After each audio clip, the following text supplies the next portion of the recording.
Welcome to Scale Her Up, the Female Entrepreneurs Show with me, Brenda Hector. I'm a business growth specialist helping business owners to develop themselves and grow their businesses so they can achieve their goals and enjoy the lifestyle they dream of. I'm on a mission to revolutionise the entrepreneurial landscape for women in business. In every podcast episode, I interview someone who has an inspiring story or some great advice for women aiming to start or scale their businesses. So if you're new to the show, take a moment to subscribe right now so you don't miss any upcoming episodes, and please check out the previous ones after listening to this episode. We have an awesome Facebook community, so just search for Scale Her Up and join in.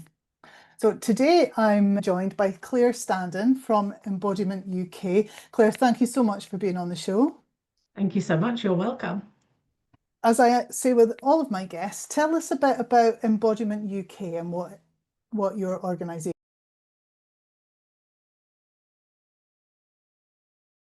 does.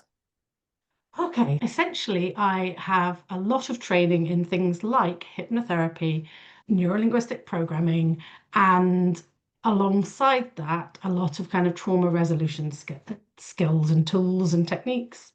And so Embodiment UK kind of wraps that up so that I can deliver it both to individuals who come to me for personal transformative work, as well as organizations. So I'm quite new to the organizational side of things and just starting to offer packages that include coaching, yes, but not the kind of typical business coaching, more like real kind of alignment with self coaching, which does, I think, or does it shown lead to business growth and good business things, but at the same time, that's not necessarily how it's packaged as such. Yeah, and then some of the other kind of stuff I do for organizations would be things like, for example, mental health first aid training, which is quite a dry introductory training for organizations.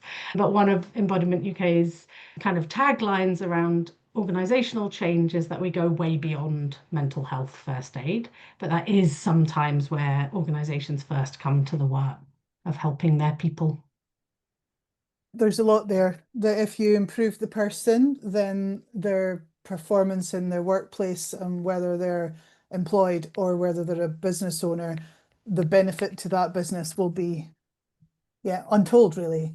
Yes, absolutely. Yeah. And then the mental health thing, you're saying that's a dry introduction. But I think for a lot of people to know what to do when, like, we get first aid training and we get told if there's a bleed, do Yeah. something to stem the flow, if there's a break, how to, I'm a scout leader, so our scouts have been Mm. getting all that, how to call the emergency services and things like that. And in terms of mental health, a lot of people don't know what to do if they because there's a lot of it around, to spot someone with mental health problems and what to do to help them. So I think Yeah. it's amazing that you're doing that, and I would like to see everyone having some form of mental health first aid training as well as standard first aid training. Yeah, honestly, I just find that the people that come on those trainings are just such kind of kind, warm, empathetic people. You can always tell that they would be amazing people to have in the workplace. And what they expressed to me at the beginning of the training is that they, like you're saying, they just don't know what to do. And having just gone recently on a first aid training myself, just having that top up of it is logical and it probably would come to you naturally, but actually, what we need to work through is a bit of the kind of panic, which Mm. ironically is the sort of nervous system work that I tend to do more deeply with people that gets in the way of people taking what would look from the outside like logical action in these sometimes, let's be honest, quite emergency situations in relation to Mm. mental health, and increasingly, like you say. So yeah, everybody get on a mental health first aid course so that if you find yourself with someone in an emergency situation like that, that you would know what to do. Yeah, and another thing that I felt really passionate about is that although if you read through the course document and some of the literature around that, it can look dry, actually, when you get a group of people in a room with a facilitator like myself and you start to talk about the issues, it is absolutely not a dry topic. Although I do find that I still will encounter people who, in the business context, roll their eyes around the mention of mental health as if it's got nothing to do with the workplace. Whereas I, like you expressed earlier, when we work with people, and we all work with people, and businesses are at their very essence people, you need those people to be well in mind, body, and spirit in order to get the best results from your business. So it's one of the reasons why I thought you would be a good guest, actually, aside from being a female business owner, which obviously is one of the main tick boxes for Scale Her Up, but that you've got a message here that you can share with business owners, that you can get more out of your team when you treat them and when you make sure that you've got the right culture and the right support. Yeah. Have you got anything that, let's say your top 3 tips for a business owner to get the best out of their people? So it's funny because I'm a mum and I've been a single mum for quite a long time. And so I've really had to lean in hard to some parenting stuff, which massively informs some of the kind of business stuff that I do. And so the first thing that bubbles up when you say that has to be this idea, which kind of came to me through parenting, which is that all behavior is communication.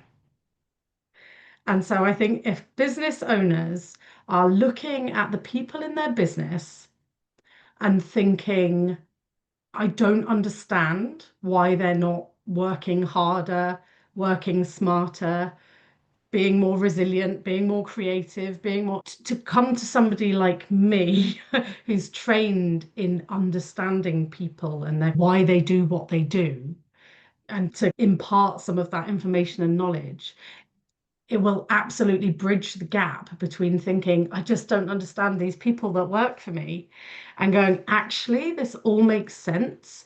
And how I can change this and have more influence over this is by doing X, Y, and Z.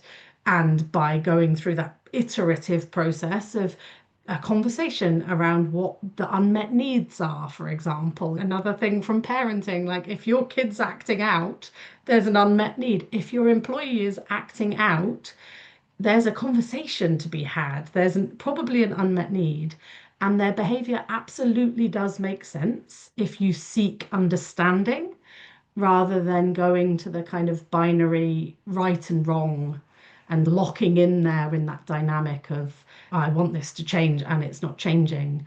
And the more I push, I sometimes say this to people in terms of personal change, but definitely in terms of relational stuff, whether that's personal, business, parenting, or wherever, is this is simple physics. The more you push against somebody for change, they will equally and oppositely resist that change. We need to get really dynamic and flexible in business around how we approach all sorts of change, because it should feel more like a game than a really stressful process where you're just not having things change and happen for you in your business across time. So I'm not sure how Make it many I a hit game. there. Two, I don't know, but you're three. brilliant. Yeah, all behavior is communication, which, yeah, I wish I'd have known that 15 years ago when some of my kids were a struggle. But yeah, Yes. that's brilliant. And make business a fun game to play, not a fight. I don't know, you'll probably know Seth Godin, who writes Oh, all sorts of yes. stuff about marketing. He wrote the book Poke the Box, and that had a really big influence on me alongside some of the kind of training I did alongside it when I was pointed at that book, which is this idea that people tend to approach change in their lives and in their businesses as if they're flicking a switch and a very defined thing will happen. But when you're working with other humans, it's more like you're going to flick a switch and some very undefined things are going to happen, and you need to track them across time. So I remember going on this training that was really transformative, where we were given about 12 of us, I think, we were each given a little piece of paper, and the instruction on the piece of paper related to 2 other people in the room. So, for example, mine said, make a triangle with Bob and Sue. But then Bob would have got one that said, stand halfway between Sarah and Lucy. So he's trying to stand halfway, and I'm trying to make a triangle with him. And everybody else has something on their piece of paper too that says, relationally to somebody else in this room, be somewhere particular. And so we were like this kind of shivering. And everybody thinks that their purpose is different and they don't understand how it connects Well, with the other people in the room. exactly. And you Yeah. think, oh, they've just moved again. That's so frustrating because I'm trying to make a triangle with Bob and Sue and be halfway between you two. Now you've moved, I have to move. And it struck me that's very much like people in businesses often, is Mm. that they almost believe somewhere deep down, and this is where some of that work around beliefs that we can really tap into in coaching is really useful in a business context, is if you believe people are generally just trying to make your life difficult, and actually all they have is this little scrap of information on a piece of paper. It's a bit like a logistics company. You've got to get from here to there with this amount of money and take these things there. It's actually, people aren't tending to be difficult on purpose. They're just following their own set of rules, Yeah. beliefs, and values. Yeah. So as a business owner, understanding that and helping everyone to see how they all fit together and how they can help each other achieve. Yeah. Because I think a lot of times in business, and I see this particularly a lot of the people that have worked with previously as I move into a more kind of organizational, bigger businesses context, that the people that I've worked with have mostly been sort of entrepreneurial business owners. And I notice how strongly their beliefs and values drive how they interact with the world. And I'm 100% sure, and having worked with some people in education and healthcare settings and stuff across the NHS and things, I see that time and time again, is that you're not, it's the kind of coaching and NLP premise, you're not experiencing the world as it is, you're experiencing the world as you are, and you're also not experiencing the truth of the world, you're experiencing your thoughts about the world. And so when we can help people, I think there's a big nervous system element to this, where we can help people step back from that, take a breath, just regulate a little bit, and start to come to things in a more logical and reasoned and responsive rather than reactive way. It makes a big difference in business. Absolutely. So I wrote down here, I'm not sure if I wrote down something that you said. I'm not sure if it's transformative or transformational, but you Yeah. said transform this training that you went to that was really Mm. transformational. And it was a little flag for me because often I think that training doesn't work. It's about Oh, implementing what you're learning. And obviously, we're both trainers to an extent. When you're working with your clients, how do you make sure that you're getting transformation? oh, I love that question. And yes, that idea that training can only work in the real world afterwards rather than in the moment. So for me, this is one of the major things, like beliefs, that NLP and tuning into NLP trainings really shifted. Because what I would see time and time again in the room on trainings was people having massive moments of insight, of real change that you could tell was embodied in that moment. Part of the reason my business is called Embodiment UK is because I really think embodiment is going to be a growing sort of movement where people realize actually, yes, mindset work is very important, nervous system work is very important. When we tie those two things together, what we have is an embodied change. So I'll give you a little example of that training that impacted me, which was, so at the time I had just become a single mum and I was thinking about moving house. And I was wondering what was best for my kids, essentially. I just didn't want to do them any harm, kind of thing. So I was like, I had a big country pile with beautiful garden, and I was feeling guilty about the fact they wouldn't have that growing up anymore. And I was thinking, oh, I'm not going to be able to afford that kind of life or home or whatever for them. And so I went into this training with a huge amount of sort of emotion about houses and what they meant. And we went through essentially a perspective shifting exercise where we literally moved around a room and looked at things from a different perspective across various different perspectives. And then came back to the idea that we'd had at the beginning and just sat with it like, how's this changed? What do I know now that I didn't know before? There's a question I'll often ask my clients. What do you know now that you didn't know before? And what difference does knowing that make? Mm. And I stood where I had stood before with all of this massive emotional overwhelm around houses and letting my kids down and divorce and everything that it entailed. And I stood there and I felt one of my kids' hands, they were very little at the time, in each of my, they weren't there, I felt their little hands in my hands. And I knew in that moment, in a very embodied sense, I'm home for them. We could live in a cardboard box, it does not matter.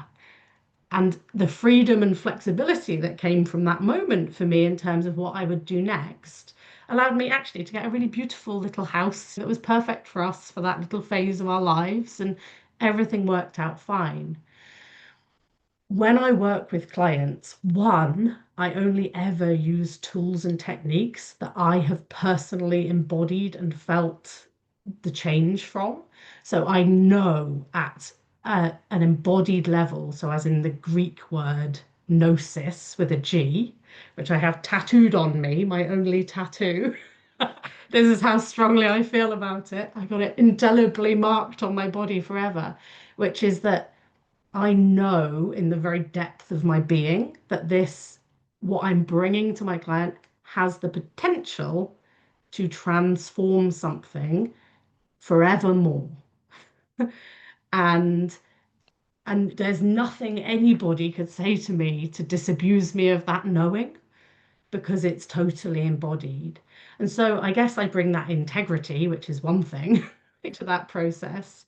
But then also across 7 years of helping people, I've seen time and again that certain processes, certain techniques, certain ways of seeing things, it might be a little idea, it might be the suggestion of an idea or some new way to look at things, or it might be the act of moving around a room and gaining different literal perceptions on something.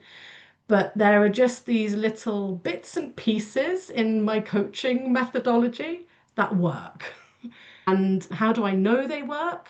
Because my clients, it's hard to express it in a very logical way, but it's like their minds are blown and things change for them. So new possibilities open up, they get new flexibility, they feel different. I run a 6-month group coaching, and one of the things I think is really funny is that when people see me online and how I show up in the world, they think I'm quite fierce and outspoken and forthright. And sometimes I think people go, oh, I don't think I want to be coached by Claire because I'm not that scary. Or I don't feel that strongly about stuff, or I'm just not that Aries, fiery, I don't know what I embody. But actually, when I take people through 6 months of group coaching with a kind of pretty well formulated group of things, although it is bespoke to that group of people, but there are a certain set of ideas and processes that I will absolutely always include.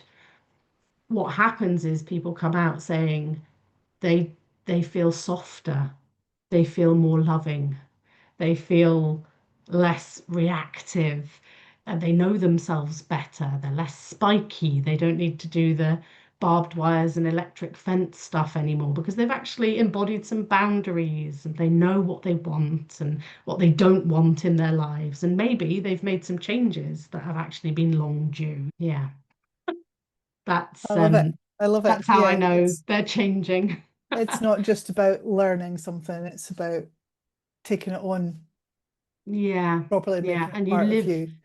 it's like you live through a new understanding. And my invitation to clients is always, you might live through this and think that's worse than what I had before. So then you scrap it. But we're always working on the idea that you're at choice, is one of my favorite things to say to my client. You're always at choice.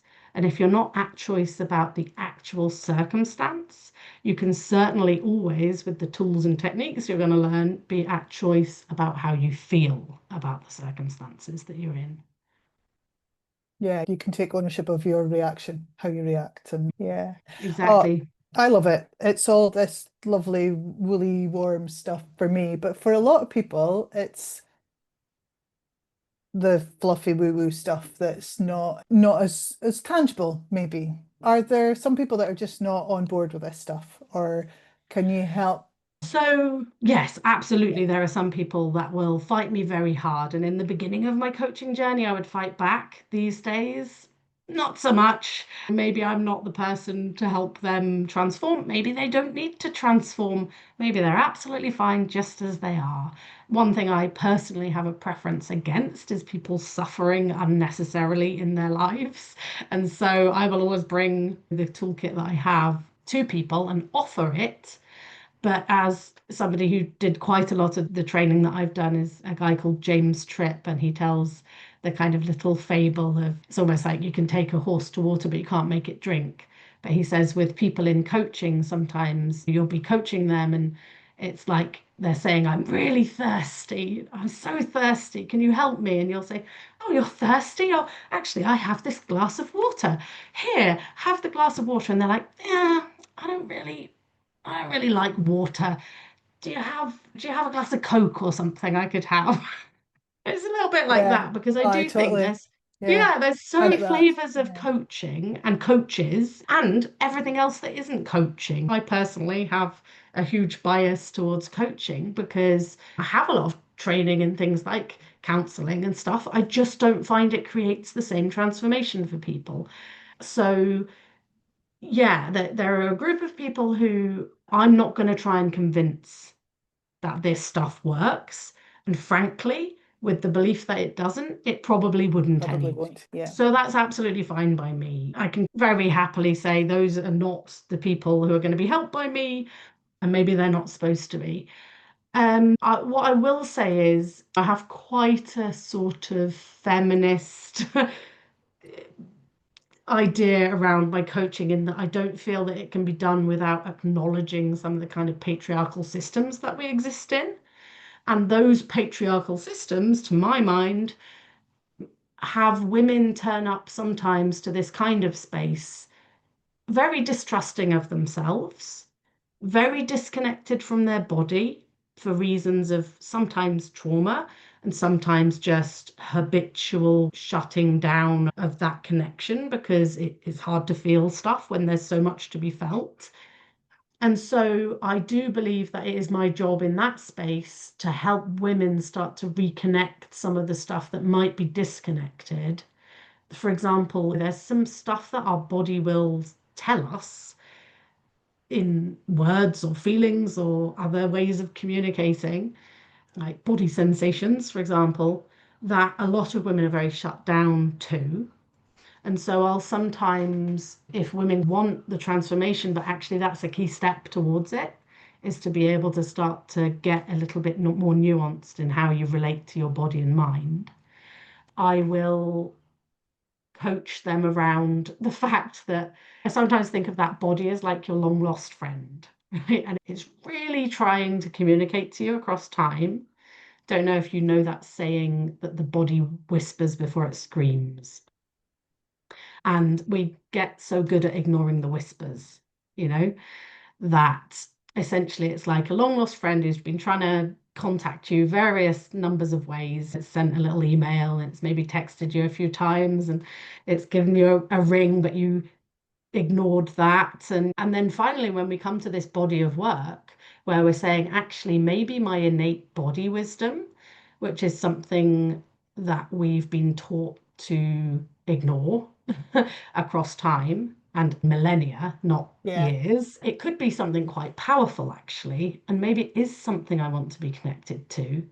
But if you were to suddenly pour your heart out in a letter to that ignored friend, it might be very well that the friend's going to say, "Who are you? Yeah, but late Why now, should aren't you? Yeah, I yeah. bring my huge wisdom to you when you have ignored me for years?" And it's not immediately going to switch on and start to give you everything you ever dreamed of in terms of the kind of, I know a lot of these words sound very kind of fluffy to people, but to my mind, this is like a compass inside of you that will guide you through your life if you learn just a few simple tools to tune into it.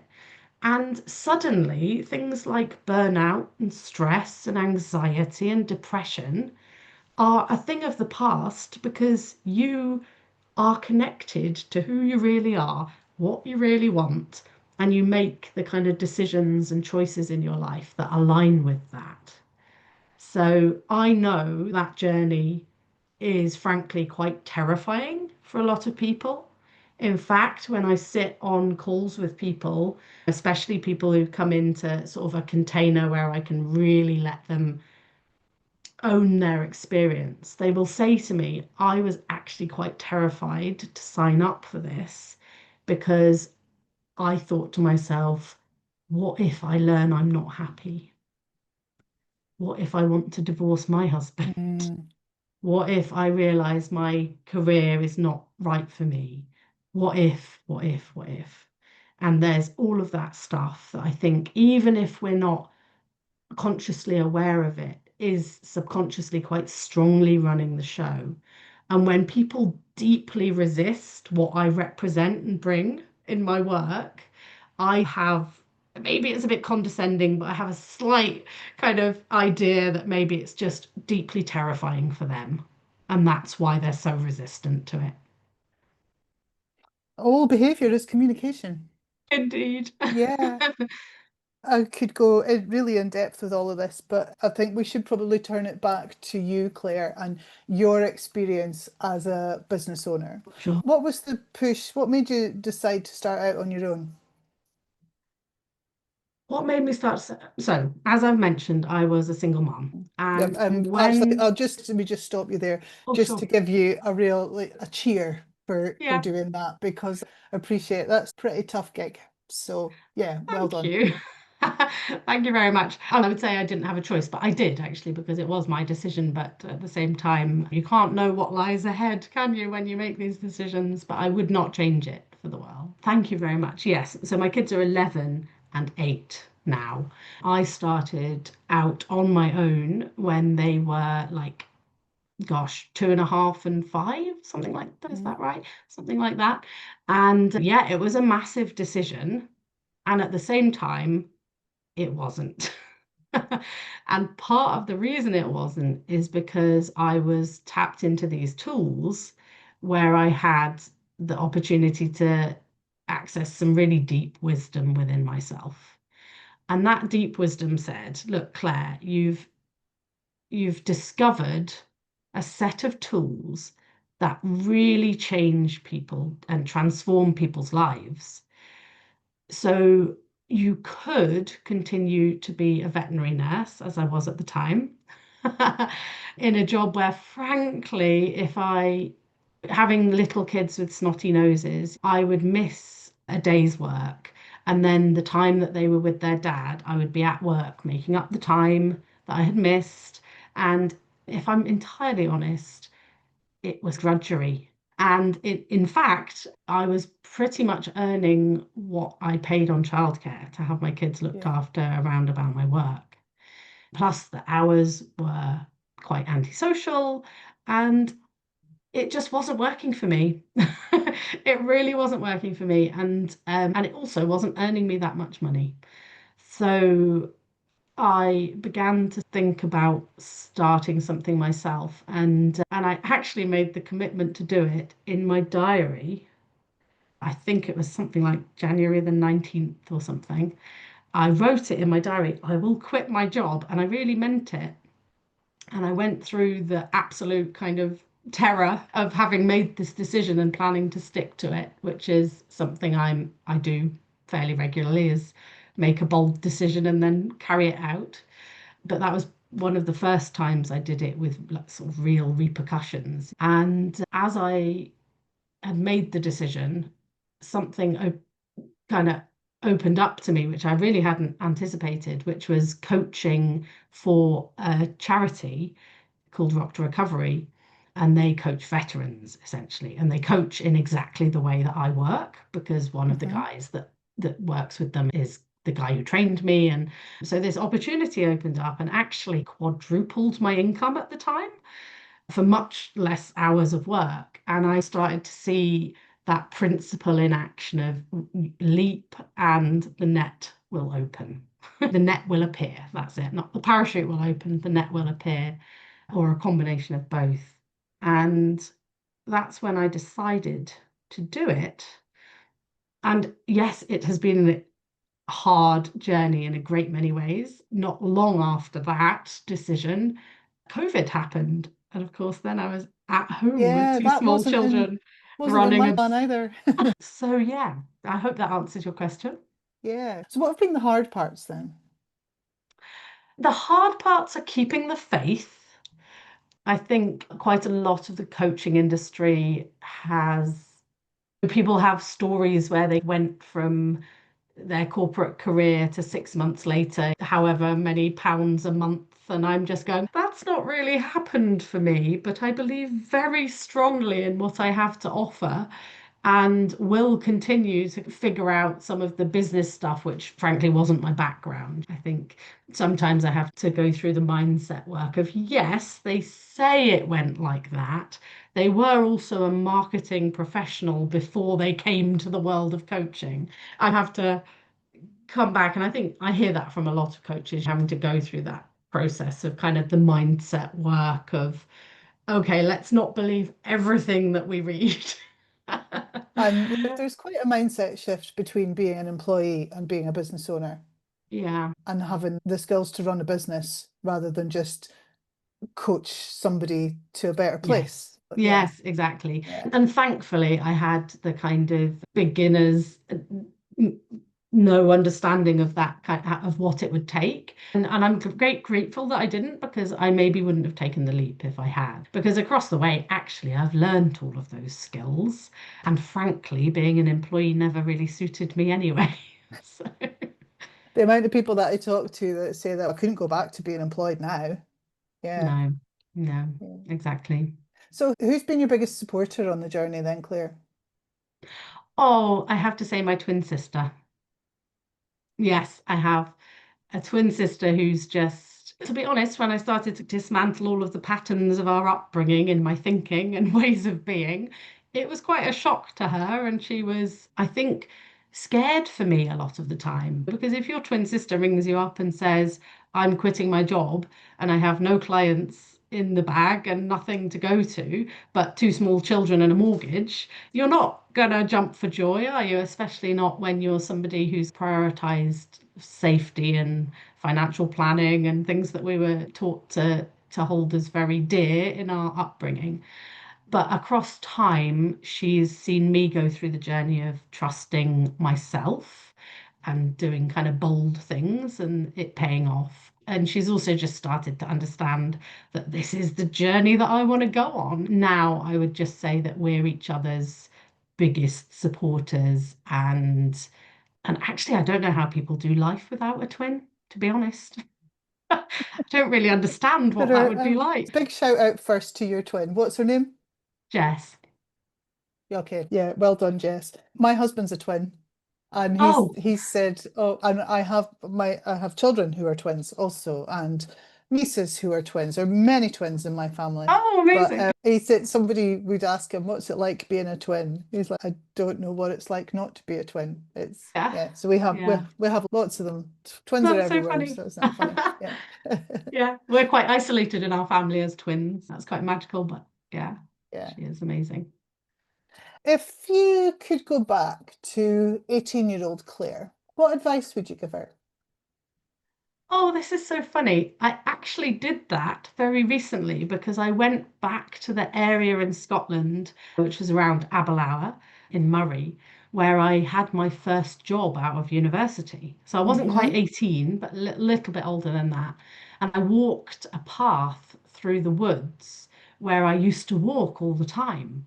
And so I conjured up my, whatever it would be, like 21-year-old self to walk alongside me to have this conversation. And it was funny because I've often said that this question doesn't really resonate with me because I think actually 18-year-olds are incredibly in touch with themselves and really wise and quite forthright in how they're going about life. So I've always thought if I went back, I would probably ask her for advice. I'd say, help. That's a But I'm in a brilliant twist on it, actually. That's because, yeah, actually, did we forget about who we were and what we wanted to achieve because of all the other stuff that came into life? yeah, And that piles actually, on. back there when I was eight, oh, I love that perspective. Thank you. I'm going to have to Mm. go and think To about do that a that. bit more. Yeah, Yeah, yeah. So that's a little process that I sometimes yeah. lead people through because I think it is quite powerful. So somebody who had a really clear idea of who they were, actually. And like you say, not much of the kind of clinker that we get through life of other people's expectations. And 18-year-olds generally don't care about that. But as I walked with myself through the wood in this little imagination scenario, I just expressed that I really believed in her and that she was going to take what looks like a really squiggly journey through life. But one of the things I wanted her to know is about the amazing relationship that she has with her kids, that she's really worked hard on. That's a key driver for me at this point in my life. Maybe it's the age of my kids or understanding the importance of this stage of their lives in how they're going to approach their lives and relationships and feel about themselves. Something pretty strong for me is this idea that your parents, how they speak to you becomes your inner voice. And honestly, when I realized that quite early on in the parenting journey, I cringed because I thought, oh, I don't want that for them. I wasn't turning up as somebody I would love to be their inner voice later in Mm. life. So now I've come to a place where actually, broadly, most of the time, outside of extreme stress, I'm a pretty good inner voice for a child to take into their lives. And if that's what they start out with, I would be quite proud. So I wanted my 18-year-old self to know that before she gets to a period of her life where she experiences quite a lot of anxiety and quite a lot of loss and grief and lots of things like that. Yeah. Oh, that's really powerful, actually. Yeah, thank you very much for sharing that. Yeah, So welcome. I'm Yeah. mind Sitting with it. blown, I think, was Oh, another of your thank terms. you. So thank you. Yes, mind blown. Yeah. Listen, Claire, we've run out of time. So, yeah, I could talk to you and listen to you for hours. Is there anything that I should have asked you that I didn't? Oh, what a great question. I love that question. I think this has been a really lovely conversation and quite powerful. I feel like I've said what needed to be said. I think it's been great. I don't know if anyone else needs to listen to this. I've had a lot from this conversation, so I've been yeah, Wonderful. really grateful for you to spend the time with me, Claire. Thank Thank you you. very much for being on. Now I've got my little outro to say. So yeah, thank to you, the listeners, for listening to Scale Her Up, the Female Entrepreneurs Show. Don't forget to subscribe so you don't miss any future episodes and join our Facebook community at Scale Her Up. Please connect with me. I'm Dr. Brenda Hector on social media and drop me a message to let me know that you're enjoying the podcasts, or even better, pop us a review. I'll finish by reminding you that only 1 in 3 UK entrepreneurs are female, and men are 5 times more likely to scale their business to over £1 million in turnover than women are. And when we start and scale our businesses to the same extent as men, it will add 250 billion to the UK economy and provide millions of jobs. So, ladies, you can do it and you can make a massive difference.